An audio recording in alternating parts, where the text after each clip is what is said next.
রাতে খাওয়া দাওয়া হয়েছে? হ্যাঁ, রাতে খাওয়া দাওয়া হয়েছে। আপনি খাওয়া দাওয়া করেছেন? ফেস সিরাম কিভাবে ব্যবহার করেন আপনারা? সরি ভাইয়া, আমি কখনো সিরাম ইউজ করি নাই। ওইগুলো আমার এত পছন্দ না। আমি কিছু মানে কখনোই করি না। বিশ্বাস করবেন না হয়তো বা, কিন্তু আমি এগুলো করি নাই। সিরাম কখনো ইউজ করি নাই। তবে ওইটার ভিতরে দেখছি, টিভিতে অ্যাডভার্টাইজে দেখছি একটা ড্রপ থাকে, ওই ড্রপ দিয়ে ইউজ করা হয়।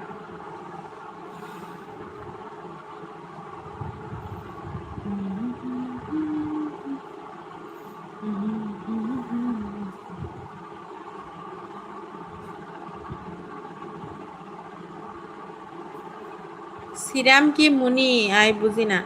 সিরাম হচ্ছে একটা বিউটি প্রোডাক্ট, মুখ ফর্সা করার একটা জিনিস। ওইটা লাগায় মুখে আর কি, মেয়েরা বেশিরভাগ।